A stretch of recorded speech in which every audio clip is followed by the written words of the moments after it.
Tout au long de l'histoire, des monuments et des structures majestueux sont apparus, enveloppés dans des histoires qui combinent un mystère, une foi et des exploits architecturaux incroyables.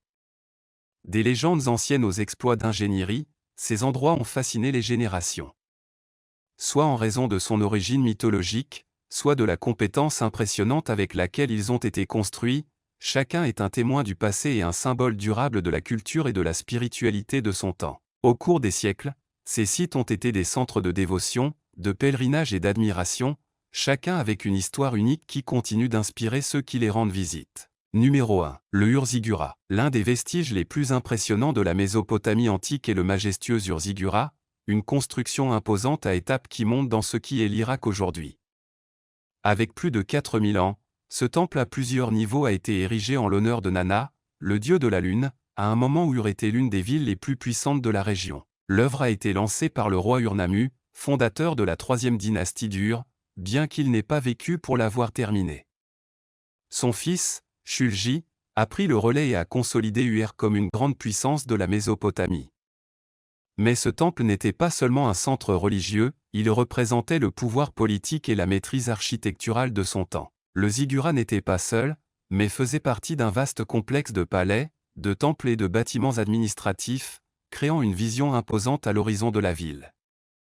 Malgré le passage des millénaires, sa construction était si solide que leurs restes sont toujours debout. Son noyau était fait de briques de boue, renforcées avec des briques cuites et du bitume, un matériau similaire au goudron qui l'a protégé de l'incrémence du climat mésopotamien. Avec une base de 64 mètres de long par 45 mètres de large et une hauteur dépassant 30 mètres, cette structure colossale était un véritable exploit d'ingénierie pour son temps. Pour atteindre le sommet, il y avait une échelle imposante, aujourd'hui en partie reconstruite. À la pointe, il y avait un sanctuaire exclusif pour l'élite religieuse, où les prêtres ont rendu hommage à Nana avec des rituels et des offres. Au cours des siècles, le ziggurat a subi des dommages et des transformations. Au VIe siècle AV. Déjà dans les temps modernes, lors des fouilles des années 1920 et 1930, l'archéologue britannique Sir Leonard Woolley a mis en lumière son importance religieuse et architecturale. Même au XXe siècle, l'histoire de ziggurat a continué à écrire. Dans les années 80, le gouvernement de Saddam Hussein a ordonné une reconstruction partielle, restaurant sa façade et son grand escalier. Cependant, le site n'a pas échappé aux ravages de la guerre. Pendant le conflit du Golfe en 1991, il a été atteint en tirant et en bombardant, laissant des cicatrices qui font partie de son héritage aujourd'hui. Malgré les siècles, le ziggurat de Ur reste un monument impressionnant, un témoignage de la grandeur de l'ancienne Mésopotamie et un rappel du pouvoir de l'histoire pour continuer à fasciner le monde. Numéro 2. Le monastère du chômage de Taksang, le nid mystique du Tigre. Niché dans une falaise imposante à plus de 3100 mètres au-dessus du niveau de la mer, le monastère de Taksang, connu sous le nom d'El Nest of the Tiger, est l'un des endroits les plus sacrés et les plus fascinants de Bhutan. Son emplacement semble tiré d'une histoire mystique, suspendu au sommet de la vallée du chômage, entouré de montagnes majestueuses et de forêts denses. Cependant, son histoire est encore plus surprenante que son paysage. Les origines de ce monastère remontent au 7e siècle, lorsque le professeur bouddhiste Guru Padmasambhava, également appelé Guru Rinpoché, est venu à cet endroit de manière légendaire, monté à l'arrière d'une tigresse volante.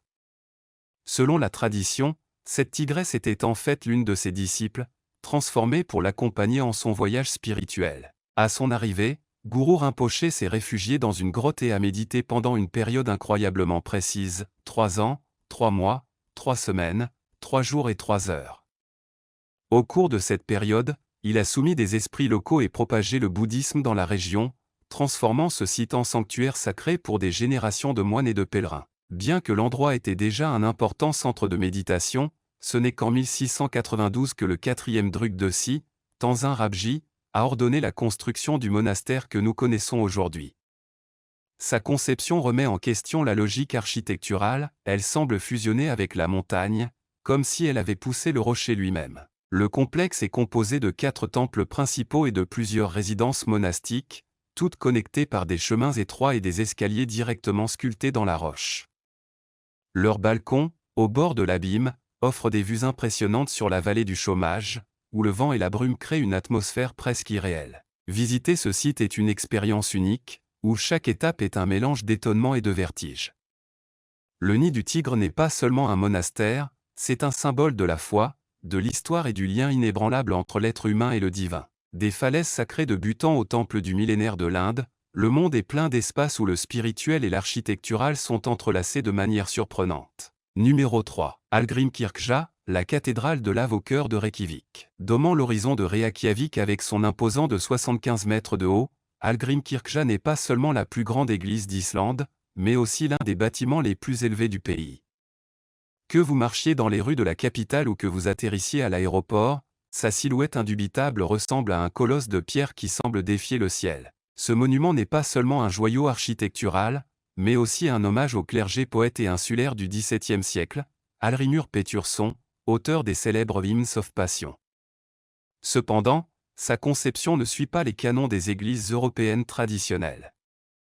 En 1937, l'architecte Gujon Samuelsson a imaginé un temple qui a rompu avec le conventionnel, inspiré par la nature islandaise elle-même. La construction a commencé en 1945, mais en raison de l'extrême climat et de l'ampleur du projet, il a fallu plus de 40 ans pour le terminer, se terminant officiellement en 1986. Malgré l'attente, le résultat a été une merveille qui semble prélevée dans un rêve volcanique. La conception de Hallgrímkirkja est inspirée par les colonnes basaltiques qui se forment lorsque la lave se refroidit, un phénomène qui peut être vu dans des endroits comme Svartifo, une cascade emblématique d'Islande. Sa structure incurvée et ascendante donne l'impression que l'église est apparue directement de la terre, comme si la nature elle-même l'avait sculptée. Son intérieur est une ode à la simplicité, pas de vitraux rechargés ou de décorations dorées. Au lieu de cela, nous trouvons des lignes pures, un espace ouvert et une atmosphère sereine qui invitent la contemplation. Cependant, il y a un élément qui se brise avec la sobriété du lieu, son organe de tube majestueux. Construite par le professeur d'organe allemand Johannes Kley, ce géant de 15 mètres de haut et 25 tonnes abrite plus de 5000 tubes, capable de produire à partir de mélodies douces et éthérées à un rugissement choquant qui semble secouer toute l'église. Il n'est pas surprenant que Hallgrímkirkja soit également un scénario privilégié pour les concerts, où le son de l'orgue devient une expérience écrasante. Plus qu'un lieu de culte, Hallgrímkirkja est un symbole de l'Islande, une fusion parfaite entre la spiritualité, l'architecture moderne et la force indomptable de la nature. Numéro 4. Palenque, la ville maya qui défie le temps. Dans les profondeurs de la jungle des Chiapas, au Mexique, l'un des bijoux les plus impressionnants du monde maya, Palenque. Ce vieux centre urbain, fondé vers le IIIe siècle après JC, a atteint sa splendeur maximale entre les 6e et 8e siècles, devenant un épicentre du pouvoir, de l'art et de la connaissance. Qu'est-ce que Palenque est vraiment spécial n'est pas seulement son âge, mais son architecture unique. Ses temples, palais et pyramides se distinguent pour leur relief sculpté détaillé, leurs colonnes ornées et un système de drainage avancé, un échantillon de l'ingéniosité des anciens Mayas. Parmi ces structures les plus emblématiques, il y a le temple des inscriptions, la maison de l'une des tombes les plus spectaculaires de la Mésoamérique, celle du roi Pakal el Grande. Son sarcophage, décoré d'inscriptions mystérieuses et de symbologie, a été une source de théories et de débats, des interprétations historiques aux hypothèses qui touchent l'inconnu. Mais Palenque a non seulement laissé un héritage en pierre.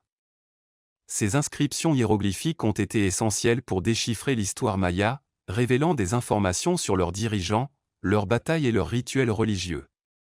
Grâce à eux, les archéologues ont pu reconstruire avec précision la vie dans cette ville majestueuse, bien que de nombreux secrets espèrent toujours être révélés. Aujourd'hui, Palenque continue de fasciner ceux qui le visitent.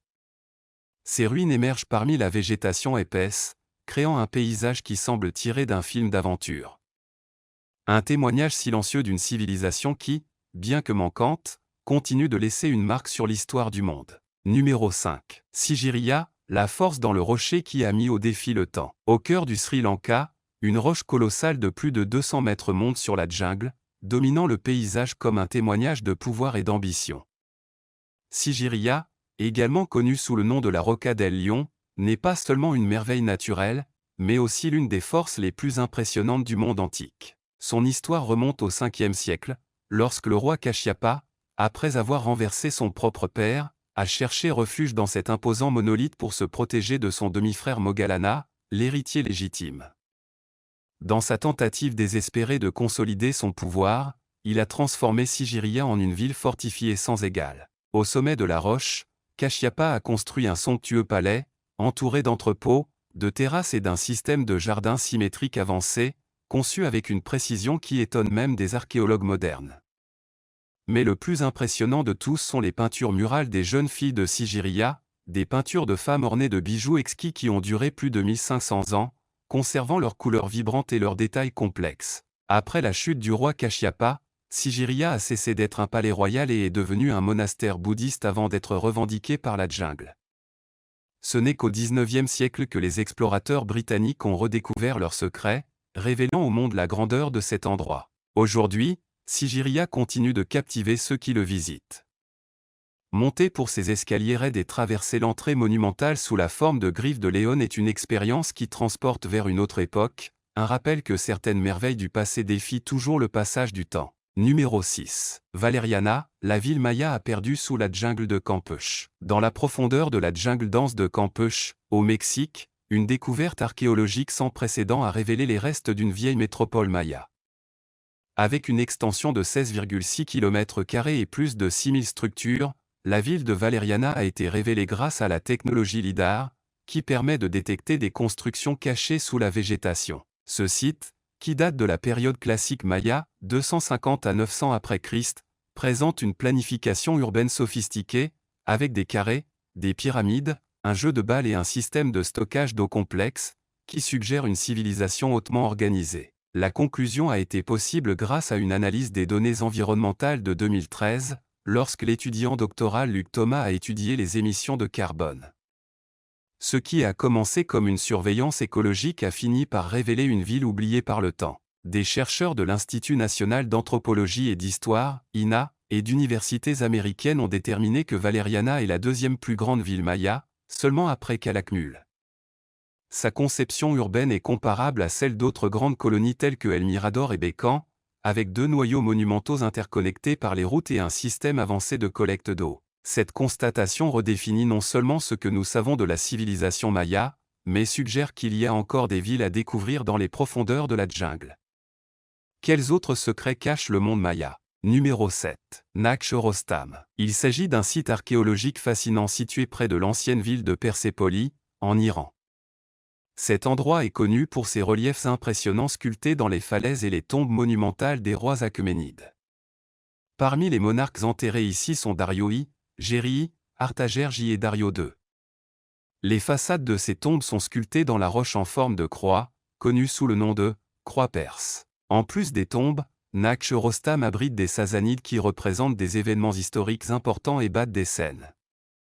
L'un des reliefs les plus notables est celui de l'investiture d'Ardashiri, fondateur de l'Empire Sasanida, qui montre le roi recevant le Ring of Power of Ahura Mazda, le dieu suprême dans la religion zoroastrique. Le site comprend également le bâtiment énigmatique connu sous le nom de Kaaba Zarsht, ou Kaaba de Zoroastro, une structure carrée dont la fonction exacte est toujours l'objet de débats parmi les archéologues. On pense que cela aurait pu être un temple du feu, un lieu de stockage de textes sacrés ou une tombe. Naksh Rostam est non seulement significatif pour sa valeur historique et artistique, mais aussi en raison de son importance religieuse et culturelle. Les inscriptions trilingues sur le site ont été cruciales pour l'étude des anciennes langues, aidant à déchiffrer l'écriture cunéiforme perse. Cet endroit offre une vision profonde des dynasties qui régissent la Perse et leur réalisation dans l'architecture, la sculpture et l'administration. Le site est un témoignage durable de la grandeur de l'ancien empire perse et de ses successeurs, reflétant la continuité et le changement à travers des millénaires de l'histoire iranienne.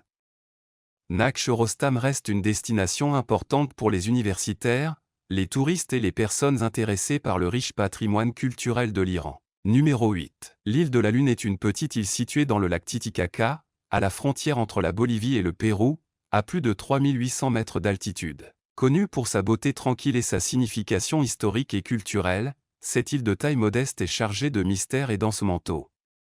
C'est un endroit idéal pour ceux qui recherchent une expérience spirituelle et un lien profond avec la nature. L'une des caractéristiques les plus fascinantes de l'île de la Lune est sa riche avant l'héritage.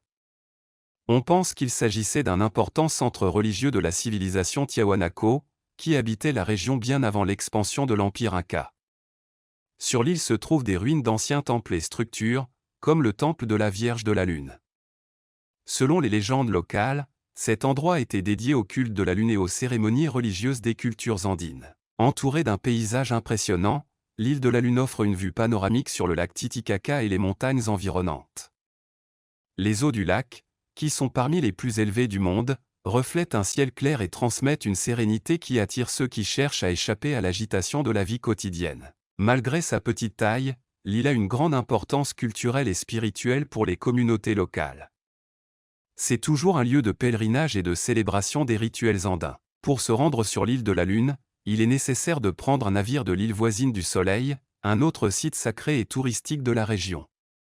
Le voyage à travers le lac fait partie de la magie de l'endroit, car il offre une sensation d'isolement et une immersion totale dans la nature andin. Numéro 9. Le parc national des arbres pétrifiés, situé dans le nord-est de l'Arizona, est un endroit unique où l'histoire géologique de la Terre devient la vie. Ce parc abrite une incroyable collection de troncs d'arbres pétrifiés qui ont été formés il y a plus de 200 millions d'années, à l'époque du Trias.